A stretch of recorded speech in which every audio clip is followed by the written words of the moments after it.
Thank you so much, Paul, for the introduction, and a big thank you to the Smithsonian Anacostia Community Museum for hosting this event. Tonight's conversation, DC's History of Black Power and Neighborhood Organizing, is the first in a series we are calling Knowing Our Past and Creating Our Future. This conversation on DC's movement history and what it means for organizing and activists today emerged out of a film festival we at Current Movements hosted last November, in which Matt participated. It was an intergenerational conversation on the legacy of the Detroit activist Grace Lee Boggs and her ideas around the need for self-transformation in order to create world transformation. From that event, Matt and I really hit it off, and we had conversations around the rich movement history of Washington, D.C., and how little was known to us, and we guessed that the same was true for many others. Washington, D.C. is widely seen as a site of large national protests, but also has a long but rarely discussed history of local activism in and outside the electoral arena. In the 60s, activists in Washington, D.C. created schools, successfully organized to stop freeway construction in D.C. neighborhoods, created practices for neighborhood governance, stopped urban renewal projects, created parks, green spaces, youth centers, and shadow representation at the national level. In addition to the local activity, DC also has been home to activists and organizers who made significant contributions to national and global social movements. And Matt and I wanted to dig into why DC has birthed such a powerful movement theme. And we wanted to focus on Black activists specifically. Thanks, Katie. Once again, my name is Matt Birkhold, and I'm the director and founder of Visionary Organizing Lab, which supports people to experiment with and develop dignity-affirming and sustaining economies, cultural practices, and institutions.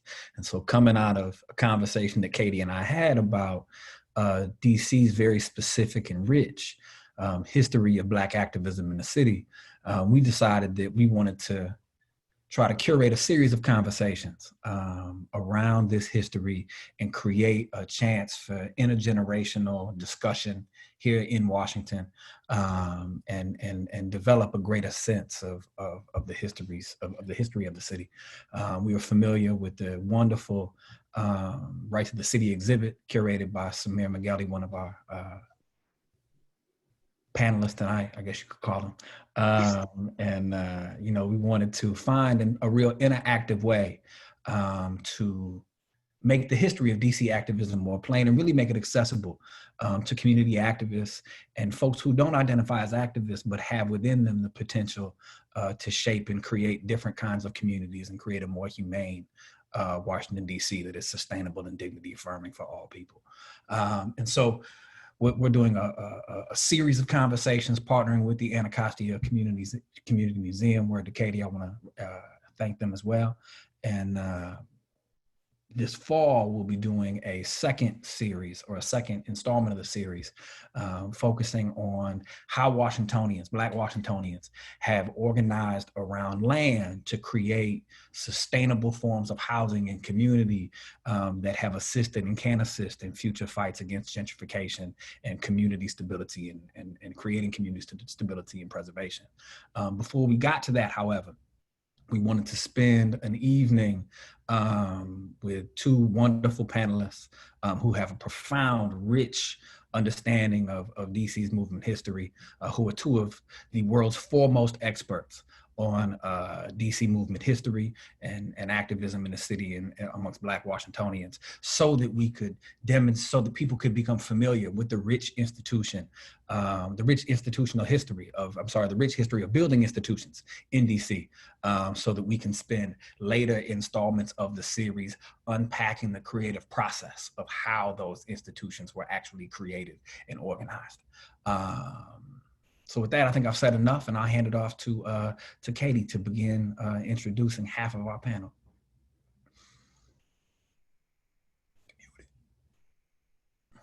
I am muted. Thanks so much, Matt. I appreciate it.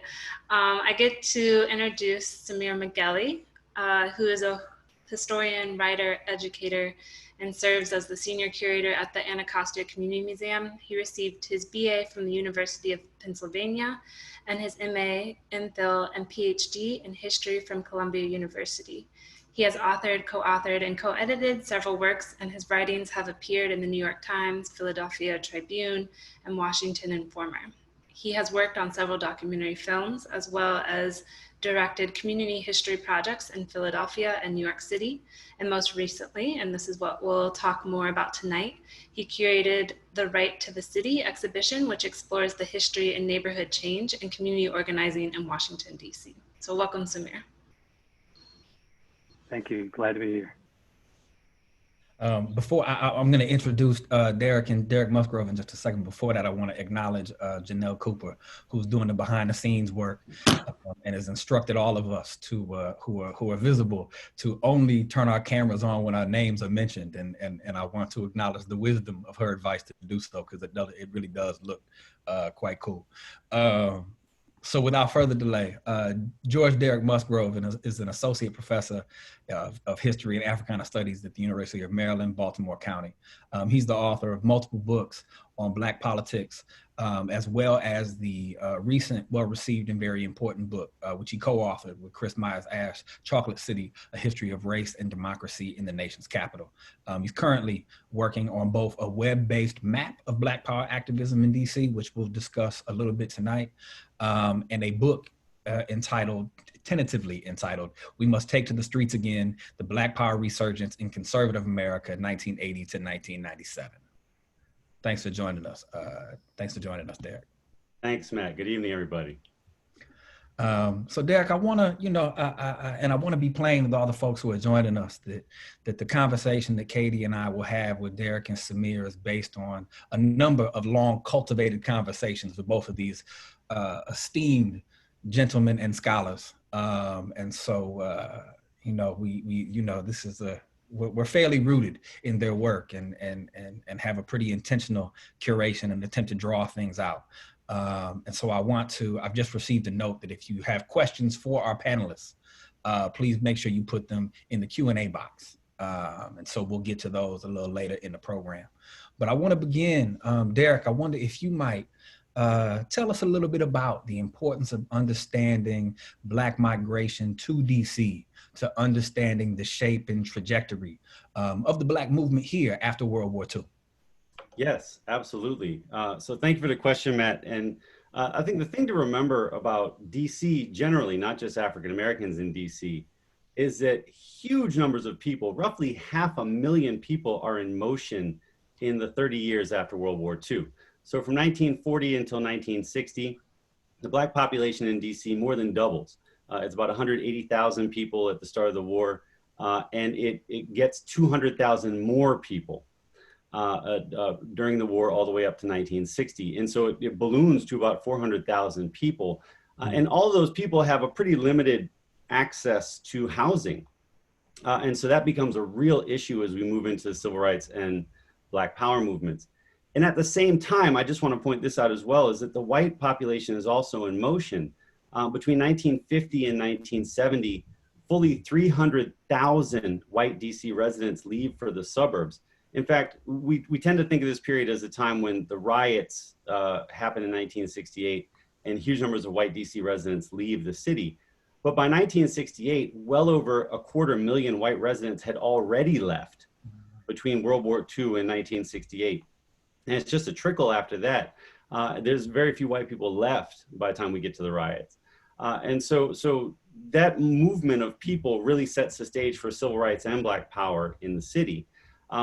Now, one of the things that really gives us a huge sort of demographic base for Black power in the city are these many migrants that move in. When they head to the city, they're not really well connected to the old line leadership that had dominated the Black community previously.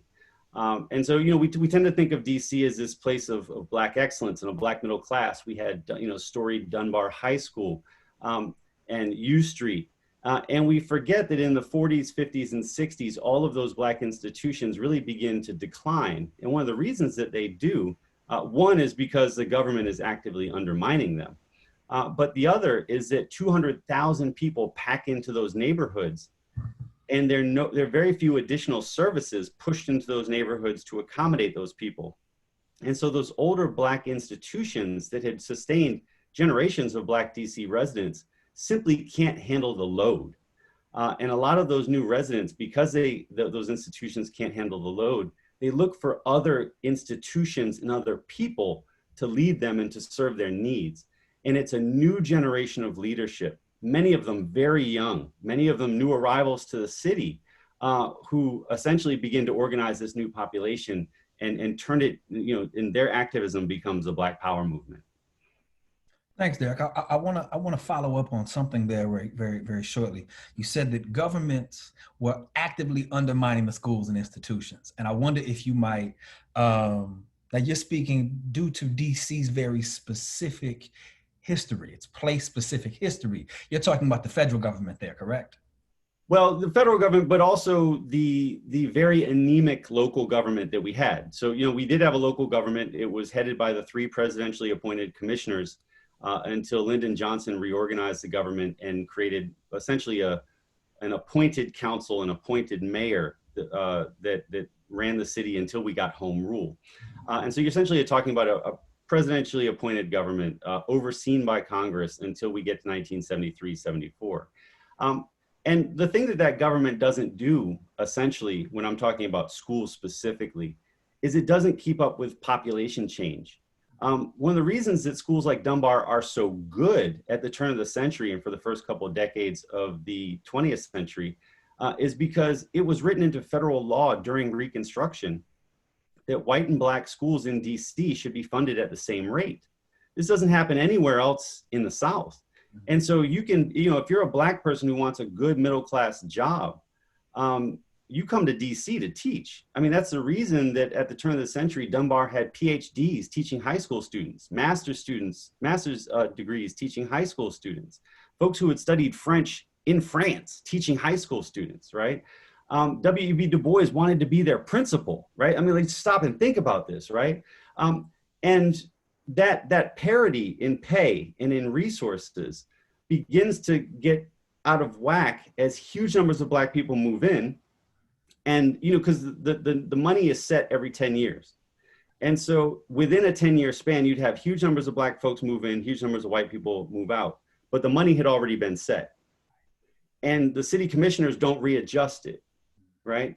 And so when you have 500,000 people coming and going, you get Black schools underfunded. In fact, in the 50s and 60s, you had a lot of Black schools going on half days because there were too many Black students to actually fit in the buildings. Right? This is in the 40s as well. You had the same thing for white students, but never at the same level. But then on top of that, you also had the real estate lobby just maintain segregation, just maintained it, wrote it right into their rules. And it got so bad. And by the way, local banks did not lend to Black people in Black neighborhoods. And it got so bad that in Shaw, on the eve of the rebellion, 1968, the Washington Post just happened to do an expose on slumlords. And it found that 3/4 of the housing units in Shaw, center of the Black community, were owned by slumlords and kept in horrible condition. And these people were getting charged more for rent than most white people in the city. Right? And so that's what I mean by taking money out of these communities. Got it. Thanks, Derek. Katie?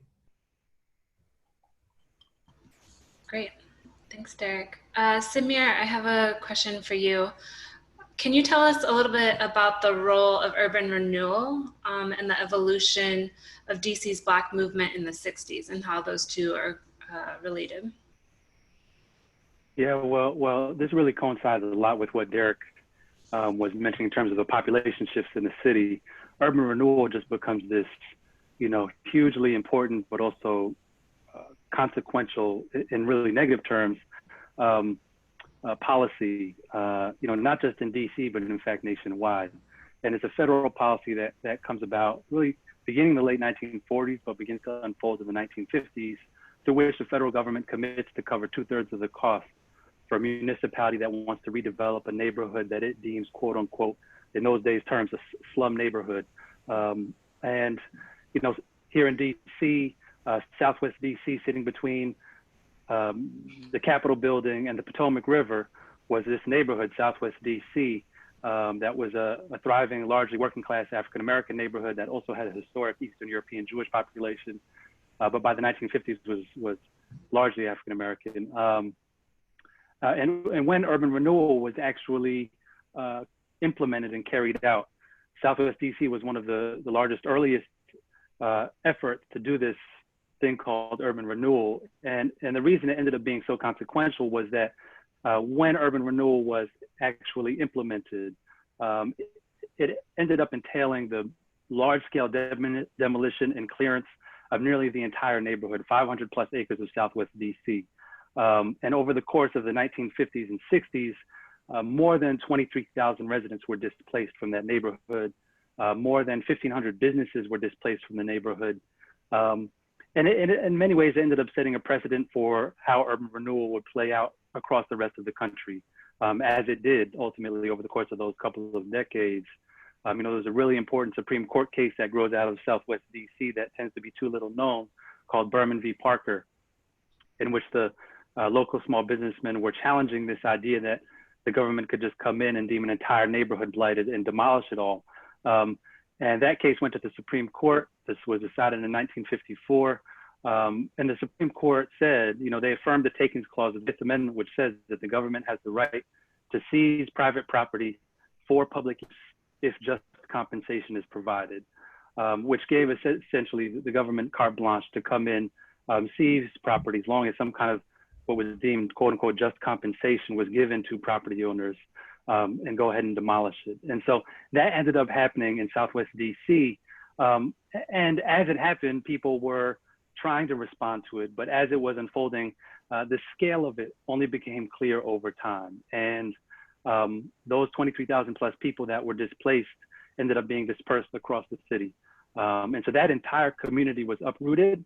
We're talking not just people's homes, but also important institutions like churches. Mount Moriah Baptist Church, which is today at the corner of 17th and East Capitol Street, was there, one of the large congregations in Southwest. They had paid off their property and had celebrated it with a mortgage burning ceremony, I believe in 1951. And in 1956, they were forced to sell their property to the government for it to be demolished. And you can see photos in our digital Right to the City exhibit of what that church looked like just a couple years before it was demolished and then when it was being demolished. And it gives you a sense of the extent to which, you know, urban renewal ended up uprooting communities whole cloth. You know, when other neighborhoods across the city saw what was happening in Southwest DC, they began to organize in response. And in many ways, the first neighborhood to do that was Shaw, which was not yet known as Shaw.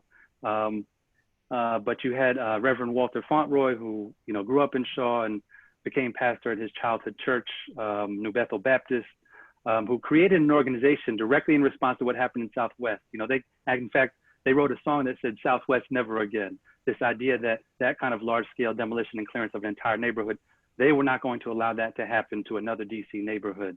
And so he created an organization called MICO, which was an acronym that stood for Model Inner City Community Organization. And the idea was, in his words, was urban renewal with the people, by the people, for the people. So in contrast to what happened in Southwest DC, where it was very much top-down, federally managed, this was actually an effort by residents and small business owners in the neighborhood to shape a plan for redeveloping the neighborhood. And when they actually went about doing this kind of community-based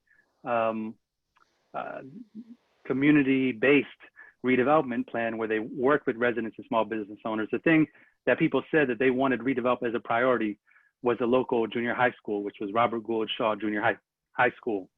So the plan that they developed for the neighborhood became known as the Shaw School Urban Renewal Plan. And that set the boundaries for the neighborhood that we now know of as Shaw. And so many people know that the neighborhood Shaw is named for Robert Gould Shaw, the Civil War figure, but in fact, the neighborhood was named for or by residents who were pushing for the school, Robert Gould Shaw Junior High, which by that time, by the way, was called Shameful Shaw by students and local residents because it was in such poor physical condition and overcrowded. And so the neighborhood actually was named by these efforts by local residents to do urban renewal, quote unquote, by the people, for the people, with the people. And so that's just one example, but there's others, you know, in neighborhoods across the city where communities are coming together to respond to urban renewal because of its devastating impact on communities.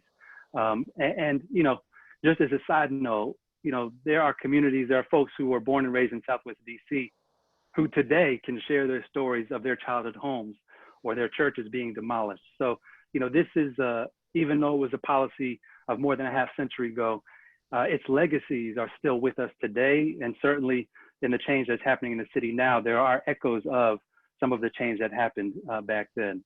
So that's just, you know, one of the ways, or one example of how urban renewal ends up impacting the kind of movements that take shape in DC in the 1960s and 70s.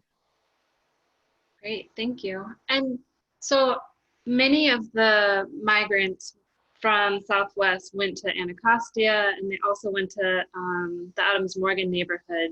Can you talk a little bit about how seeing urban renewal and the devastation that it had on that neighborhood really impacted the organizing that took place within Adams Morgan?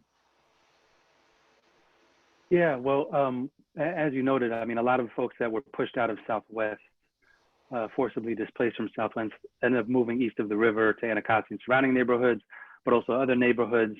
Adams Morgan was one of them. It, like Shaw, was a neighborhood up until the late 50s, early 60s, did not have a name, at least as we know it today as Adams Morgan. Adams Morgan was a series of historic subdivisions like Lanier Heights, Calorama, et cetera. And it was at the moment of school desegregation in 1954, the Bowling v. Sharp case, that was the companion case to Brown v. Board of Ed that desegregated DC's schools, that parents and teachers at the local elementary schools in that area, in particular John Quincy Adams Elementary, which had been a historically white elementary school, and Thomas P. Morgan Elementary, which had been a historically black elementary school, parents and teachers from those two schools came together to create an organization to work towards genuine integration of the schools.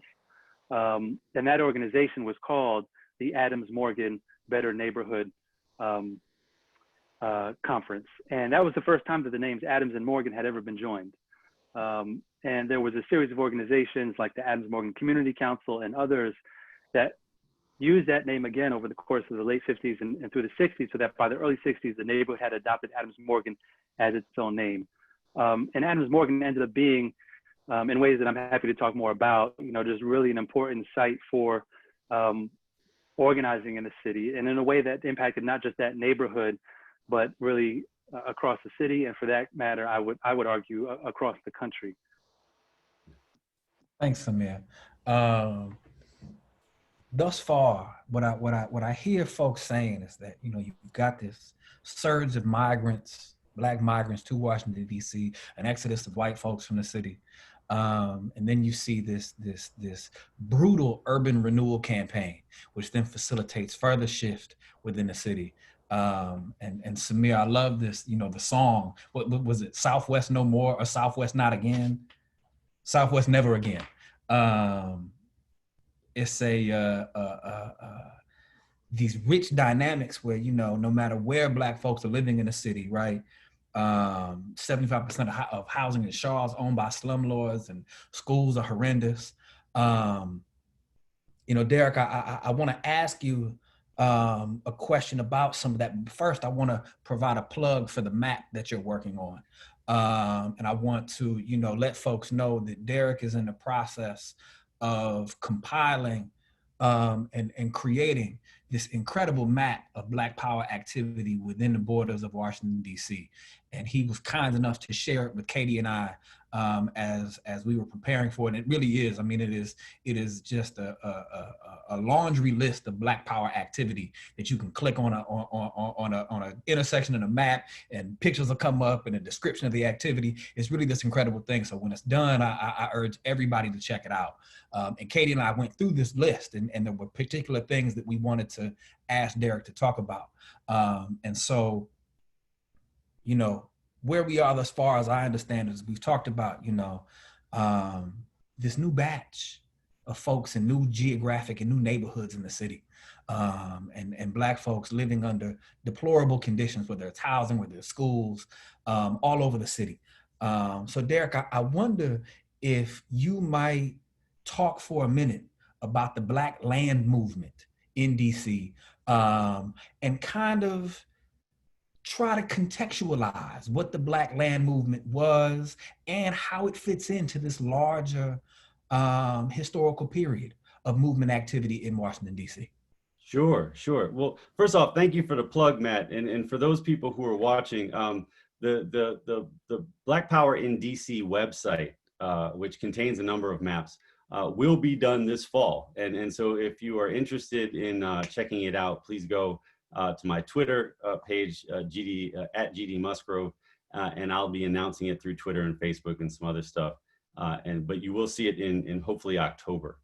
And yeah, the Black land movement. So as Samir pointed out, Southwest is a warning to everyone in the city, not just Black folks, everyone in the city who lives in an old neighborhood, that the government could come in here, give you a price on your house or on your store, kick you out, and change your neighborhood, period, right? And it's very clear to people who are looking at urban renewal in Southwest that if they do get kicked out, they don't come back, right? So, you know, Southwest goes from being, 75% Black to I'm sorry, 75%, Black to 75% upper income and white, right? And so it's very clear to the people that get kicked out that they're not going to be able to come back. And the federal government and also the city government begin looking at other neighborhoods to do the same thing. They don't see Southwest as a catastrophe like we do now. So they're looking at Capitol Hill. They're looking at Foggy Bottom. They're looking at, Shaw. And so organizations begin to mobilize to make sure that this does not happen to them. Now, for a lot of white DC residents, it's not that hard. You have a lot of gentrifiers coming into the city in the 60s and 70s, and they just fix up their neighborhoods, make a pitch to the local paper, usually the Evening Star, and just say, look, we don't need urban renewal here. We've already fixed up the neighborhood. It's no longer a slum. And typically the feds and the city commissioners will back off on the claim, right? Don't need to push a highway through Foggy Bottom. White people who moved in and started fixing up old houses, we're good, right? Same thing happens in Capitol Hill. Gentrifiers push back, it doesn't happen. But in Black neighborhoods, we know that that's not gonna happen, right? Because within the very definition of blight that the feds are using, it's usually non-white neighborhoods, right? It's implied. And so you have all these organizations beginning to pop up in the mid-60s to make sure that urban renewal on the scale of Southwest does not happen in Shaw specifically. The United Planning Organization, which is our major war on poverty organization in the city, is funding all of these community groups, which are putting together councils, which are organizing to try and give community input to urban renewal. I mean, and some of them are actually competing with each other to try and control urban planning or urban renewal planning in the area. The biggest one is the Model Intercity Community Organization. Samir mentioned Walter Fauntroy. That was his outfit. That was the one that brought in all of the major preachers in Shaw, big Black churches in Shaw. And that was the one that ultimately became dominant in urban renewal. But there were a lot of other groups to Michael's left that were more rooted among poor people who really didn't have a lot of access to power. Those were the UPO-funded organizations. And then there was one that didn't take any government money because they didn't want to be corrupted by government money, and that was the Black Land Movement, right? The Black Land Movement is started by a guy named Bill Street. He's a 26-year-old graduate of the architecture program at Howard University, and his focus is to get rid of private property and private businesses in Shaw, to turn the entire area into one big cooperative for Black people, right? Now, how's he gonna do this? The idea was to put together this really ambitious plan to just say, look, we're gonna close down tons of streets and turn them into parks. We're gonna build hospitals in the middle of the streets. And we're gonna fund all of it with a little bit of federal money through the urban renewal process, but primarily by building cooperative stores, and then we'll skim the profits off the cooperative stores, and then we'll start to build low equity cooperative apartments. Then we'll skim the profits off, and we'll keep expanding until we literally push out all of the private business. And so here's where I think you get to see the ideological diversity of Black power in DC, right? MICO, Walter Fontre's outfit, it looks very much like a civil rights organization. It's got a bunch of preachers at the top, and they're sort of telling their flock how that they're going to take over urban renewal and sort of save the neighborhood. Then you got the poverty councils run by welfare moms and street dudes. People literally called them street dudes in DC at the time. And you know, people who didn't have that much access to power and were really getting that access through federal funding. And then you had, but they were relatively liberal, although far on the left side of the liberal spectrum. And then you had folks who were really trying to get rid of capitalism in the area, right? And that was Bill Street and the folks at the Black Land Movement. By the way, the Black Land Movement for years was located at the corner of Rhode Island and 9th, right across from the Phyllis Wheatley YMCA. And just about maybe 6 years ago, it was bought, and the mural that it had on the wall, sort of a Black Power mural, was painted over, and it became like I don't know, a restaurant, I think. But you know, it had this really ambitious idea of getting rid of capitalism in Shaw. And so you can see that diversity from, you know, sort of a liberal vision of just Black people sort of replacing white people in the process of governance, and Black people fundamentally reworking the system to serve the needs of the poorest Black people, essentially by eliminating private property. Thanks, Derek. And so I want to just follow up to make sure that there's clarity on what I just heard you say. Is that, you know, what I heard you say was that there was this Black Land Movement who made a conscious decision to not take government funding and urban renewal money, but instead wanted to essentially pool whatever monies the Black population of Shaw had around cooperative business and so forth, and not only get rid of capitalism, but replace capitalism with a sort of cooperatively democratic controlled economic practice and land ownership. Correct. Now, there was a little bit of a caveat, which was that they were competing for control of the urban renewal process, which did have connections to federal money. Now, there were some hardcore revolutionaries in the city who just straight up would not take any federal money. You're talking about Gaston Neal at the New School for African American Thought. You're talking about Jimmy Garrett, at the Center for Black Education, and all of his comrades coming out of the Student Nonviolent Coordinating Committee. They took no federal money. But there were some people who were close to them, you know, like Bill Street, who didn't want to take federal money in the end, but they were willing to take it to undertake this multi-million-dollar project, which was fundamentally reworking an entire neighborhood. It's a huge neighborhood. Thank you, Derek. Thank you. So as activists and organizers, Matt and I are also big movement history nerds and buffs. And so we feel really lucky, and we know we're really lucky to have Samir and Derek know so much of our history here in DC and also have documented it. Both have done countless interviews with so many of the activists and organizers that they're talking about tonight, who are still living in DC or in the region. And so we just feel so blessed to have that rich knowledge, both with these two panelists, but also with the organizers and activists themselves, who we hope to be interviewing in future conversations that we have together.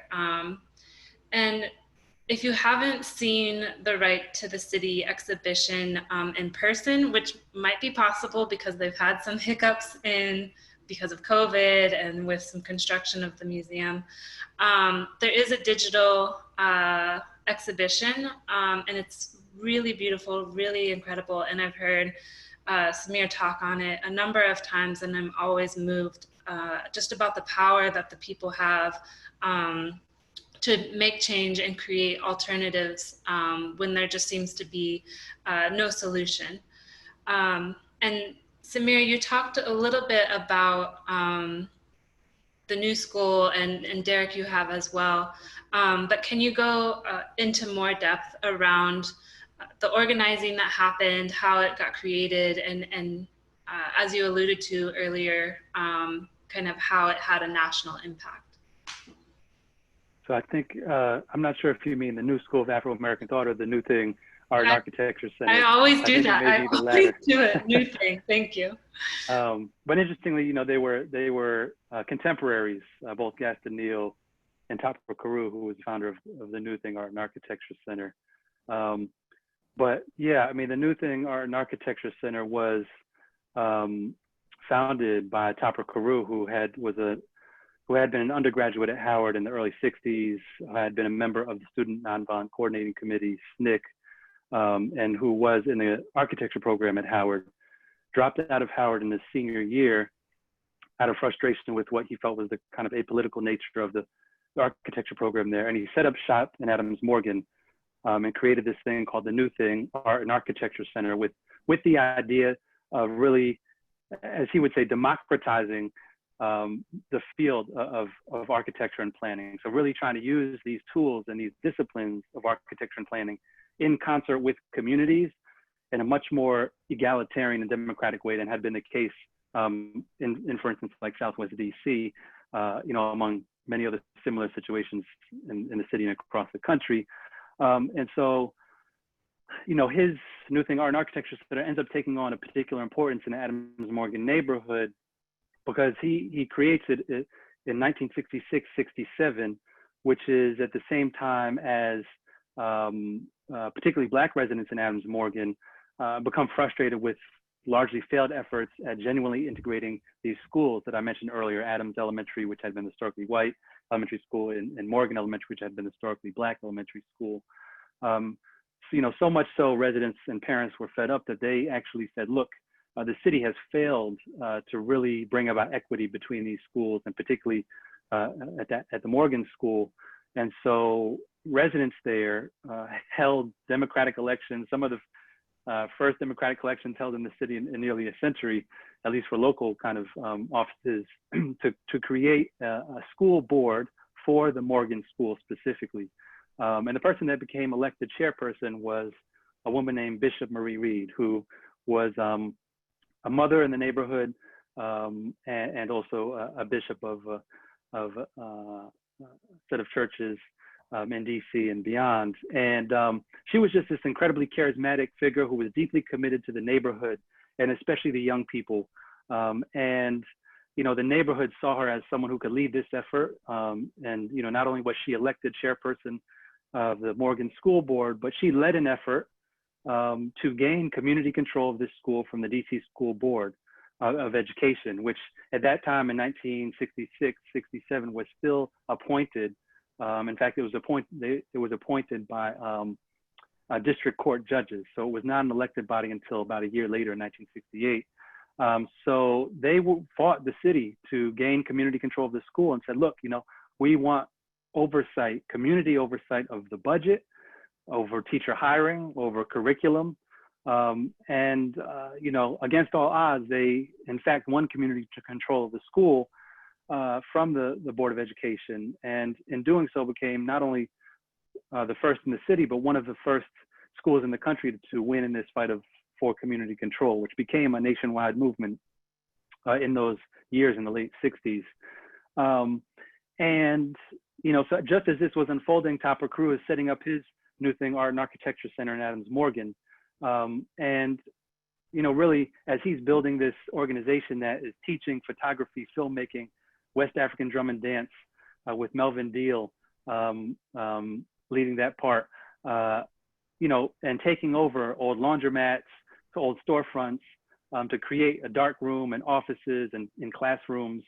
There's this effort to reimagine the Morgan School, which they renamed the Morgan Community School in recognition of community control.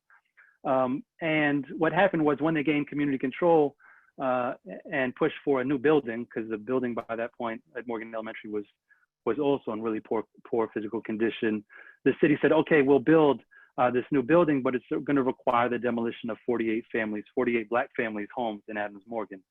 And so here's Topper Carew saying, look, we can use architecture and planning and devise some creative way to think about an alternative site plan with input from residents in the neighborhood that can be built in such a way as to not negatively impact residents in the neighborhood. And so he worked along with architects Ken Jaden, who passed away just a few months ago, and Tunny Lee, who passed away just a few weeks ago, to work with community residents to do charrettes, which at the time in the mid to late 60s was a radical idea that architects would actually work with a community to imagine the buildings that would occupy their neighborhoods.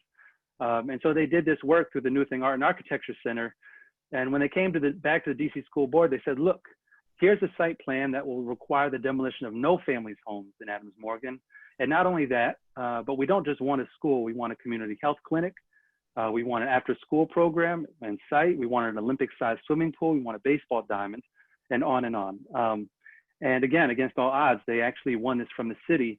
And unfortunately, Bishop Marie Reed passed away not long after they won that fight. And if you go to 18th Street in Adams Morgan today, you'll see Marie Reed Elementary School, there across 18th Street, just above 18th and Florida Avenue.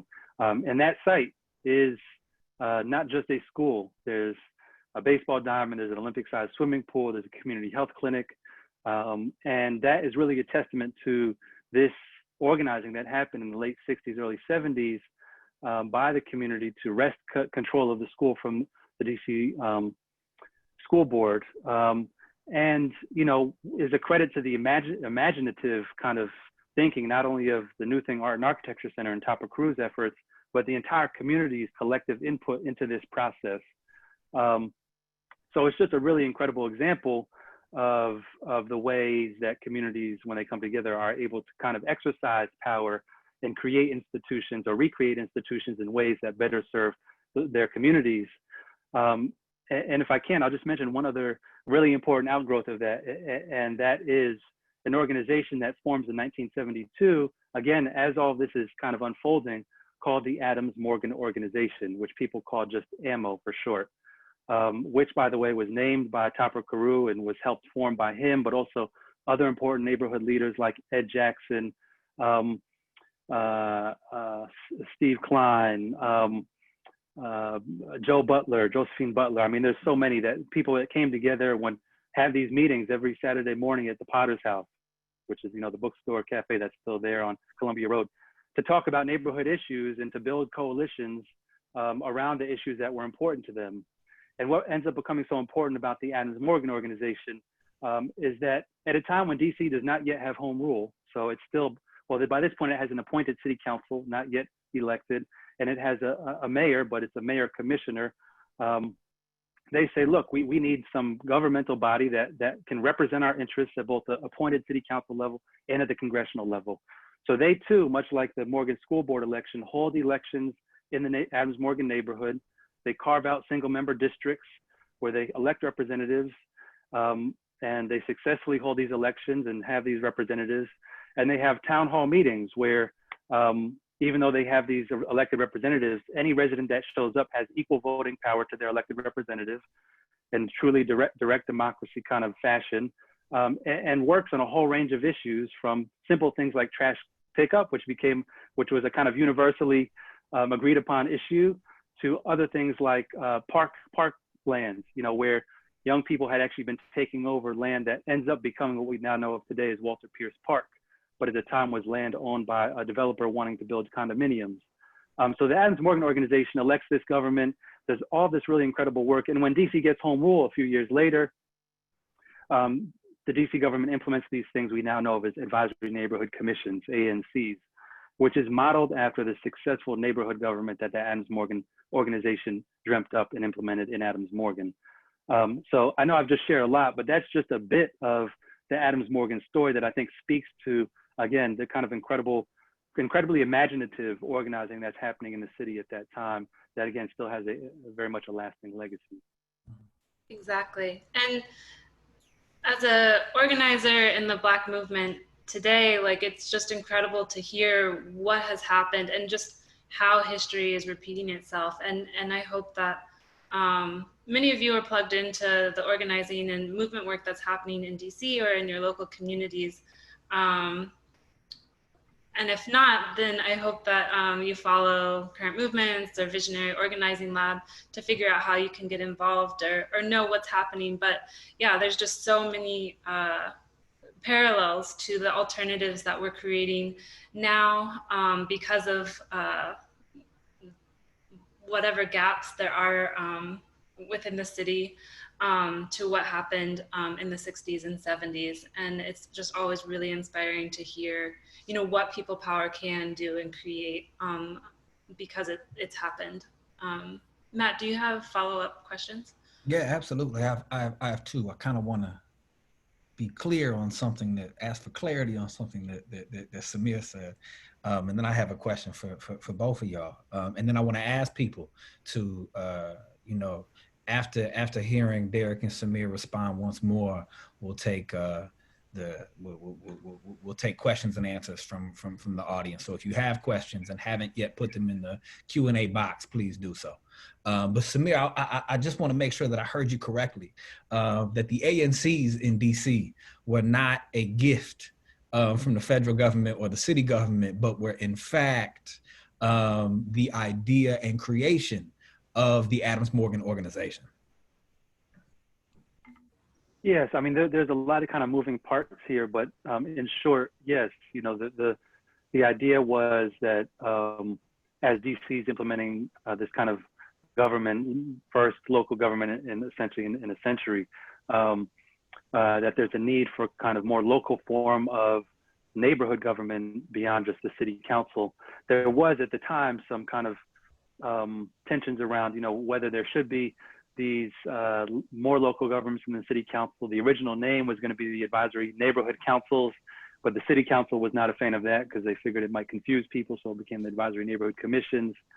But absolutely, the Congress people who were working on this kind of legislation, home rule legislation, and efforts at more local government, you know, who actually there was allies in states across the country, a few in particular, that were working on these issues. You know, they were inspired by this work that was happening in Adams Morgan, which coincided with these ideas that were growing at the time.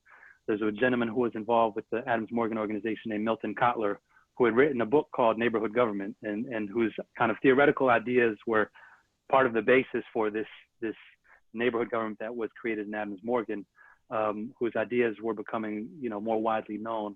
And so, yeah, there was a kind of a growing interest in more local government that was happening in some communities across the country.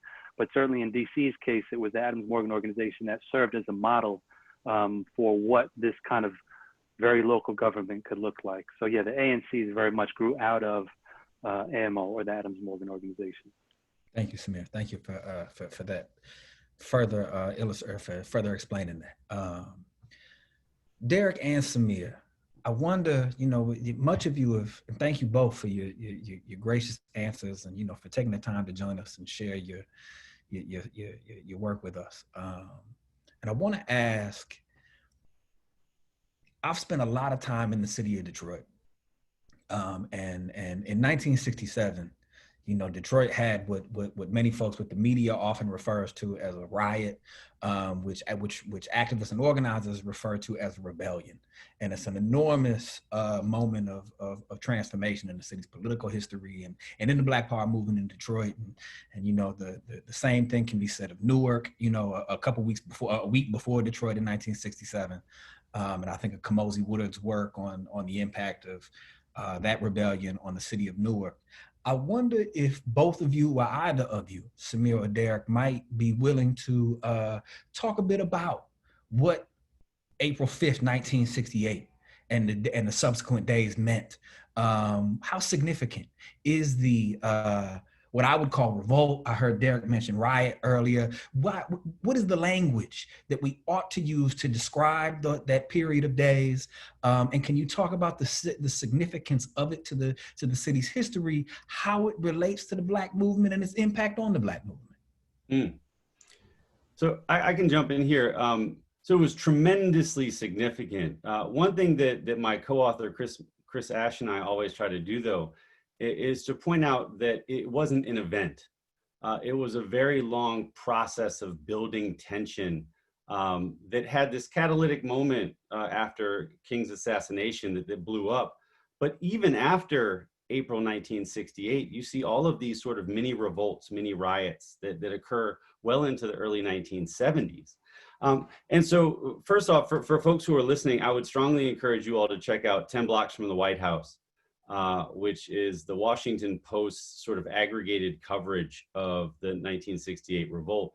And it's still, even though there have been books written on the topic since, I think it's still the better sort of text for dealing with the subject.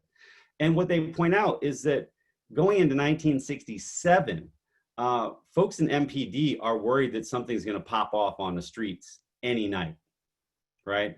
And you can see how in how sort of the commissioners and the police are reacting to very small incidents, right? So, you know, Marion Barry in 1967 gets arrested for jaywalking on U Street, gets in a fight with the cops. Cops brutalize him back at the station.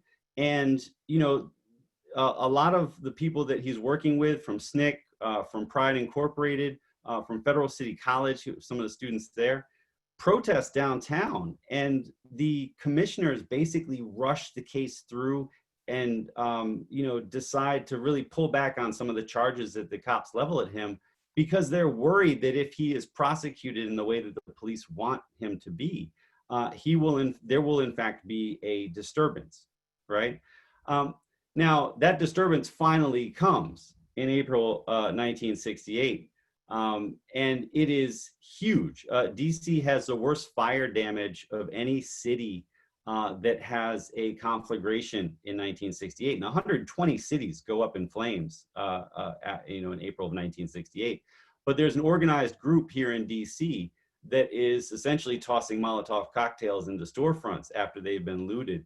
And so we have some of the worst fire damage of any of the cities that recorded a disturbance.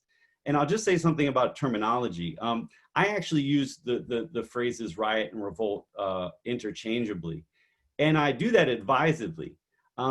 Many people that were out on the streets in April 1968 were revolting. They were revolting against an 80% white police force that was brutal as all hell. I mean, in the year and a half before the disturbances, the cops shoot and kill 13 different African Americans for stuff as petty as stealing a bag of cookies and driving away from the scene of a crime, but having absolutely no relationship to that crime, right? Some manager at a Safeway had left his keys in the door. People noticed it, went inside the store and started looting it. And a guy was parked across the street doing some errands, and the police stopped him. And when he's like, "Why are y'all stopping me? I have nothing to do with this." He decides to drive away and they shoot him dead, right? Like, this is what's happening with the police leading into April. Then you've got the 3/4 of the housing in the area being held by white absentee slumlords, right? And on top of all that, people can't vote, right? And so it's a revolt in a sense that they're revolting against those conditions. Now, if you listen to activists on the ground who wanted it to be a revolution, though, people like Stokely Carmichael, right? They would complain about some people just going out there and rioting, just engaging in looting, but not doing it in a way that actually pursues a political objective. And so I use the two because there were people out there doing both at that time. And I'll say this last thing. Violence, particularly in the riot corridors, persists all the way into the early 1970s. There's a pretty big disturbance in October 68 when a policeman shoots a guy for jaywalking on U Street.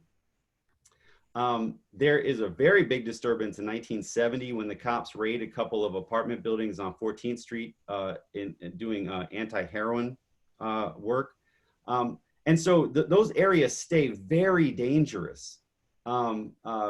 And what really ends up happening is that all of the white businesses that were in there and that were investing, at least for the purpose of trying to make more money, not necessarily investing in the community, they all pull out. And so the big, sort of downside of the riots is that business investment, now granted, a lot of it is exploitative businesses, but business investment pulls out, and African Americans don't have enough capital to replace it. And the federal government is obnoxiously slow in trying to help replace it. And so there really isn't much business capital in those areas for a very long time. It's not that local folks didn't want to rebuild the riot corridors. They worked exceedingly hard in the years after April 68 to rebuild them, but they could not get the capital. Banks weren't lending to them in any serious way. Federal government's not coming to the rescue. And Black folks, because they're Black folks in a city that had systematically stripped them of money over the years, just didn't have it to invest. Thanks, Derek. Samir, is there anything you want to add on the revolt? I mean, there's a couple of things that I would add, and just to kind of actually reiterate a point that Derek made both earlier and in his most recent comments, just around thinking about the fact that, what happened in April 1968 was the culmination of an accumulation of years of kind of building tensions around inequalities in the city. And part of what ends up happening when people talk about so-called riot or the rebellion of April 68 is that it's seen as like this singular event, right? And also as the cause of a particular kind of decline of the city, so-called decline of the city. And what that ends up doing actually is placing the burden of a kind of, in fact, abandonment of the city by the federal government that you see post-1968 in many respects, and in fact, nationally for that matter, looking at how just investment and disinvestment in cities is taking place post-68. But so I think thinking about what happens in April 1968 as in fact the culmination of an accumulation of these kinds of inequalities that are growing in the city is important for that reason, but then also thinking about the different ways that it reverberates out in the aftermath. So you do have, right in the midst of April 1968, and in part as a response to what's happening, the quick signing of the Civil Rights Act of 1968, which includes the Fair Housing Act, which prohibits discrimination in housing, which is to this day, an important kind of legislation on the books. So that's sort of one kind of thinking about reverberation of it. But at the same time, you see post-68 a kind of retrenchment or pulling back of the kind of really significant funding that's happening in the war on poverty through organizations like the United Planning Organization, which Derek spoke about earlier, which is this kind of organization that divvies up funding to local organizations. You see that funding very quickly dry up because you see elected officials from across the country saying, it was these same organizations that were getting funding from the federal government that were turning against the government, right? And so there's this really rapid and rabid retrenchment on these kinds of policies that were funding really important on the ground organizations, and the rise of a particular kind of law and order politics that ends up getting Richard Nixon elected. And so I think that there are these kinds of reverberations from 1968 that lead down various paths, but end up having really tremendous impact on the country and in particular cities, and in particular cities like Washington, D.C. And I would just add to that, that it also creates a sense of urgency for the need for instance, home rule, but just in general, more local representation in the city, right? So it actually ends up serving as a kind of engine for or fuel for these efforts to get more home rule, more community control, more self-government in the district. Thanks, Samir. And to clarify that last point, Derek, I see you nodding your head. What I heard you say was that the days of revolt following the assassination of Martin Luther King sped up the process of achieving home rule. That's a tough one, because if you read a book like Lauren Elizabeth Perlman's, who does a great job, I think, with discussing this specific topic. What's the title of her book, Samir? I'm blanking. Well, Lauren Elizabeth capital. Crone. Democracy's capital. There you go. Thank you. But you know, she sees it as doing two things. I mean, one is that the revolt really does accelerate on the ground grassroots activism, right? It gets people determined to deal with these issues, and also to rebuild the areas where they have essentially chased white businesses out, and to rebuild them on their own terms. I mean, there's an organization called Build Black, which literally says, you know, we're going to rebuild this area with Black people, Black unions, Black business owners. Everything's going to be Black, right? Black architects. You've got Marion Barry and the guy that owned the Pitts Motor Hotel, Cornelius Pitts. They created a group called the DC Alliance of Active Black Businessmen, which is all about getting federal resources for the Black businesses that are in the riot corridors so that they can grow. You know, one, to survive this very ugly moment in the neighborhood's history after the revolt, but also, quite frankly, so they can deal with some of the stuff that came on the back ends of the revolt, right? I mean, DC becomes one of the heroin capitals of the country the year after the revolt, right? Vietnam vets are coming back with these really bad habits. Heroin starts flowing into the city. And so folks are really worried about that. I mean, can we have a business in the center of massive open air drug markets where people are literally standing in line on U Street waiting for the Candyman, right? And so, you know, activism really picks up on the back end. At the same time, the Nixon administration turns DC into the poster child for urban dysfunction and violence, right? I mean, Nixon's campaign literally talks about DC as the crime capital of the United States. And because DC doesn't have a local government, he vows to personally take over the administration of justice in DC, to actually focus on getting rid of the problems that DC has, right? Crime had been on the rise for a full decade at that point. And so, you know, DC is actually, you know, both this place that's becoming a real focus of people who are interested in greater democracy for African Americans and for poor people, and for the entire population of the city generally. But it's also becoming this poster child among reactionary elements who want to pull rights back and pull resources back from those people. And so the revolt is really a double-edged sword in that way. Thanks, Derek. Thank you. And Katie, I understand that you have some questions from the audience to.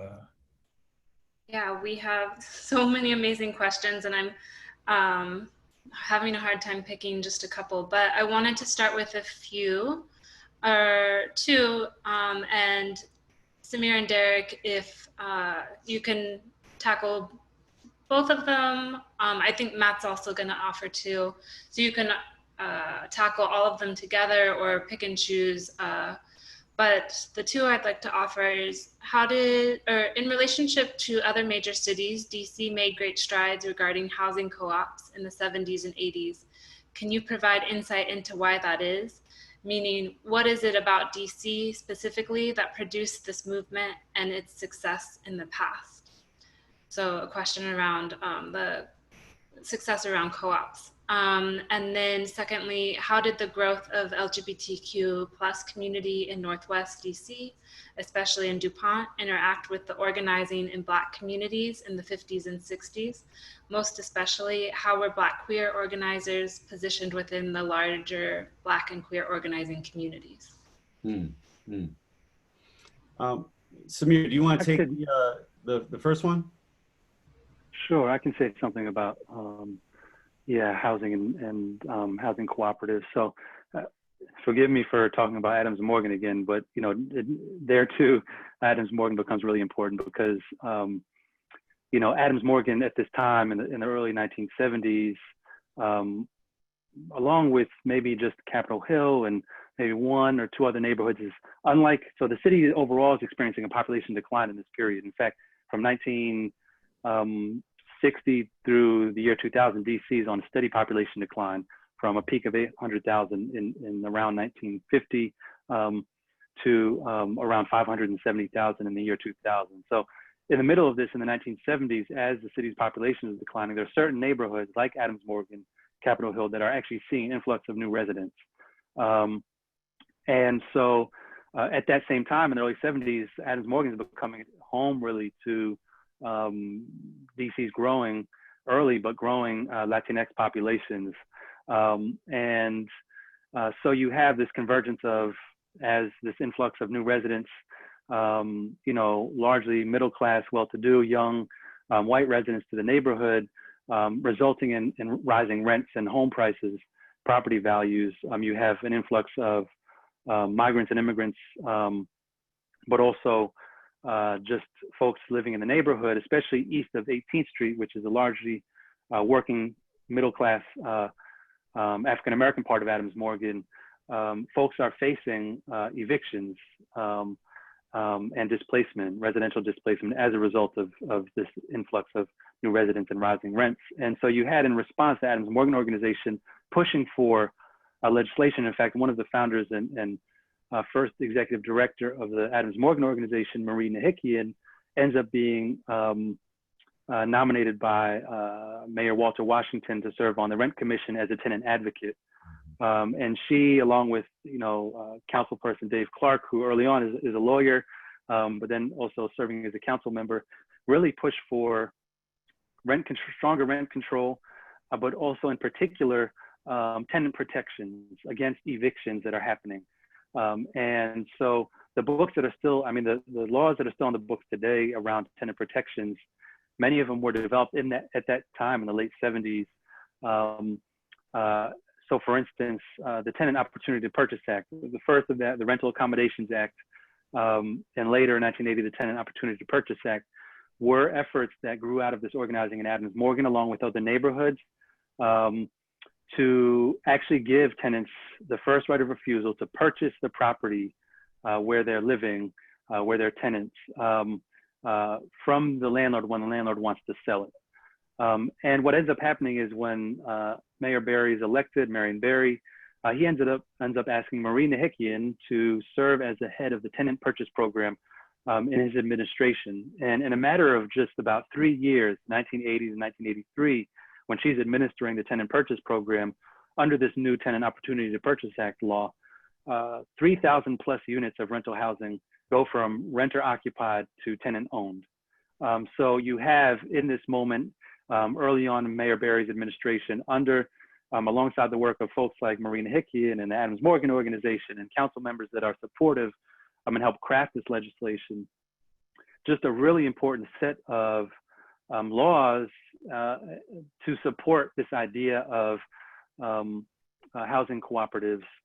And so it really blossoms in DC in this period. And fact of the matter is that the Tenant Opportunity to Purchase Act and related to legislation in the district are some of the strongest tenant protections in the country. Now, the ways that they've been, sort of the loopholes that have been found to skirt these laws, and the ways that this legislation has been chipped away at over the years is another matter. But at least in this period, in the 70s and early 80s, there is this incredible growth in housing cooperatives. And so that's what contributes to DC becoming this really important model or center for limited equity cooperatives. And I recommend Amanda Huron's book on this. But there's this really important moment in DC's history that lays the foundation for, the years to come.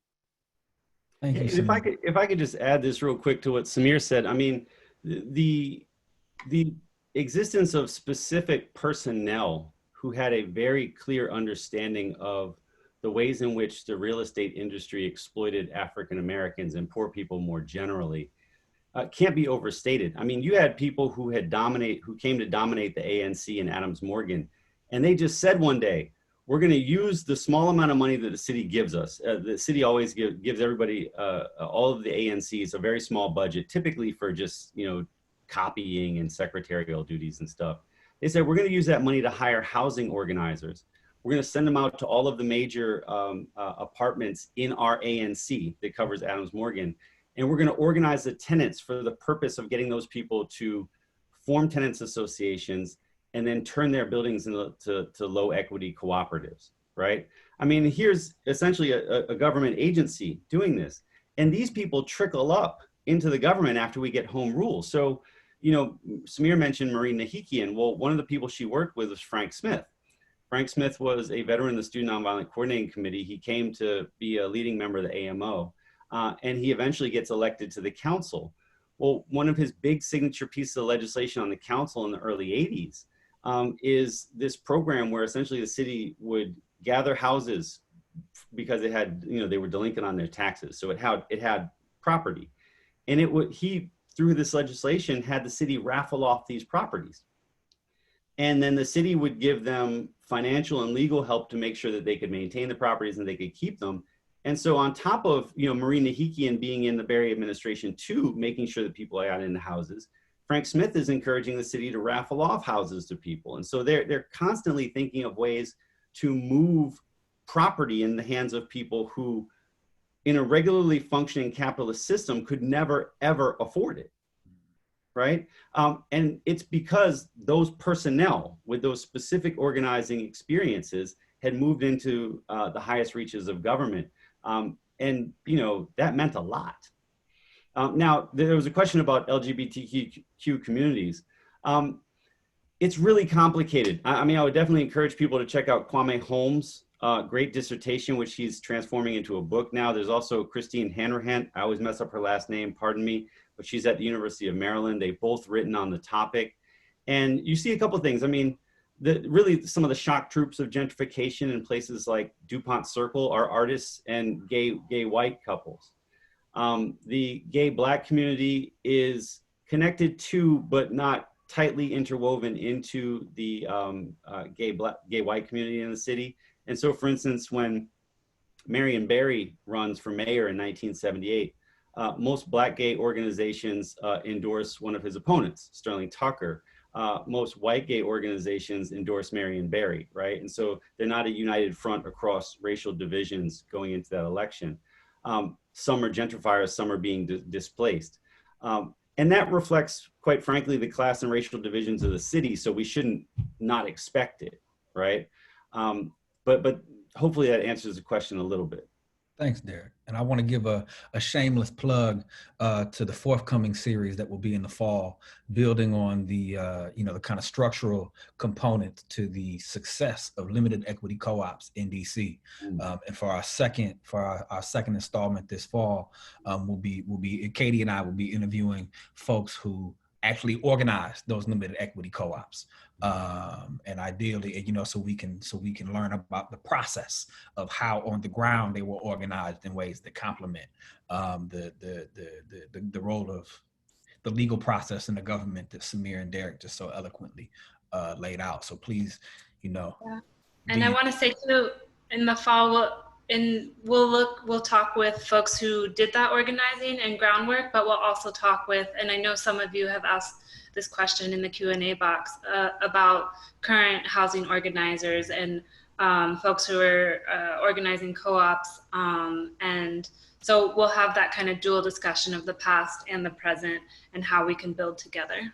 Yes. So be on the lookout for those announcements regarding our second installment. And I want to throw out two more questions, and this is in part keeping with our theme of the creation of Black institutions. And two of these questions came from the audience, and one of which is, can you tell us about the role of the Drum and Spear bookstore in the late 60s and early 70s, and Black activist networks and its place in this larger history? And then another one here is someone is wondering what roles the Nation of Islam, Moorish Science Temple of America played in DC's Black Power movement and neighborhood organizing. Okay, I'll jump in first if you don't mind, Samir, and I'll start with the second one first. The city's Muslim community, MOSLEM, so it's NOI community, was founded by Elijah Muhammad in 1937. He actually came to DC as he was fleeing Detroit, as Fard Muhammad's followers were potentially going to kill him. And he stayed here through World War II. Founded the community, and it became a very large one by the time that I think it was ABC did The Hate That Hate Produced, which was about the Nation of Islam in 1959. The NOI was bringing crowds of well above 10,000 to Uline Arena. So if you look at that footage in the Hate produced, that's at Uline Arena, and it's packed, right? And Malcolm X is speaking from the rostrum.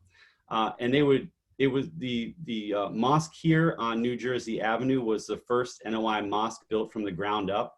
It was not a repurposed church, and it was funded by its members. So it had a very large following. Malcolm X was in the city regularly in 1961, for instance. And it had a really powerful impact. I'll just give you one example. Malcolm X came to Howard University. I saw Stephen Ward mentioned, what about the colleges? Malcolm X comes to Howard University to debate Bayard Rustin in 1961. And he was invited by the Nonviolent Action Group, which were essentially the SNCC students who were on campus. And Stokely Carmichael is in the audience. And Stokely Carmichael, after that event, says, Malcolm, sort of demonstrated the power of our unarticulated blackness, and how it holds it, the power that our unarticulated blackness holds over us. And by 1966, Stokely Carmichael is the most prominent advocate of Black power activism in the entire country, right? And so you can see a very direct connection from the NOI to Stokely Carmichael, who, by the way, is a national and increasingly international figure by the late 1960s, but decides to move to DC and make it his base of operations in 1968. And the only reason he didn't stay longer in the city is because he was worried that he'd be arrested because he thought the feds were going to blame the April uprising on him. And so he leaves the city to go overseas. But the kernel there really is the NOI. Samir, let me let you get in, man. I'll circle back if I need to. No, I mean, I think I would just say to I think what was the first question around Drum and Spear, which was just a hugely important institution in the city, and for that matter, I would say the nation and beyond.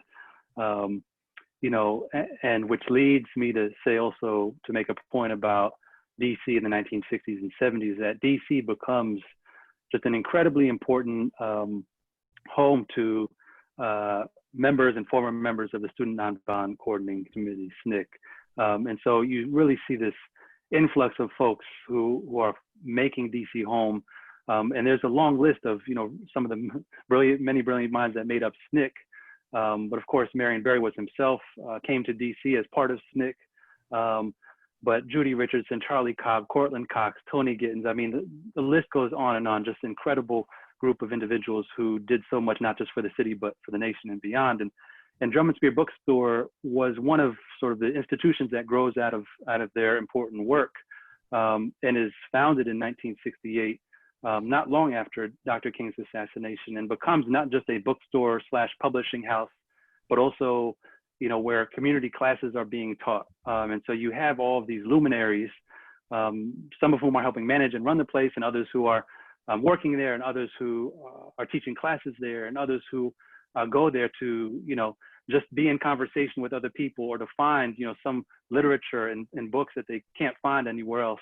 And so it just becomes this really important meeting place and educational center, and, ends up being this incredibly important institution, again, not just in the city, but far beyond, and is one example of the ways that SNCC and the Student Nonviolent Coordinating Committee have a huge impact on the culture and politics of the city.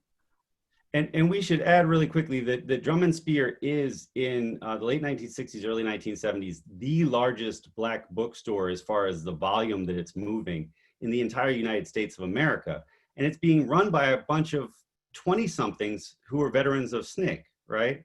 I think Charlie Cobb got a loan from like his dad or from a friend of the family, and they start this thing, and they're publishing C.L.R. James's books, right? They publish his History of Pan-African Revolt out of Drum and Spear Press. And a great book on this, because, Josh Davis knows more about this than Samir or I, is From Head Shops to Whole Foods, which has an amazing chapter on Drum and Spear, which I encourage everyone to check out. Thanks, Derek. Thanks, Samir. I also want to mention that, Kojo Nnamdi comes out of Drum and Spear. And Derek, thanks for mentioning the publication of C.L.R. James, and just to mention that in that period, this became C.L.R. James's home.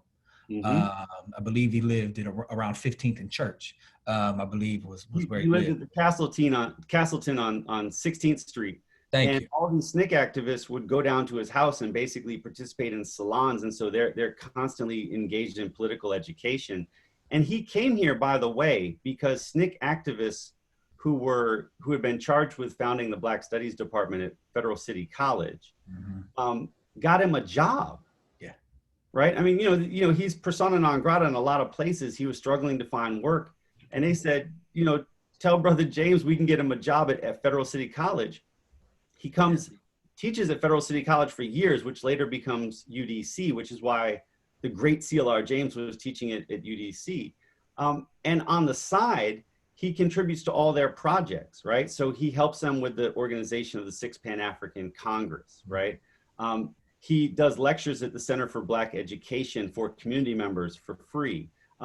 He allows them to publish his book at Drum and Spear Press, right? He's constantly doing lectures at the New School for African American Thought.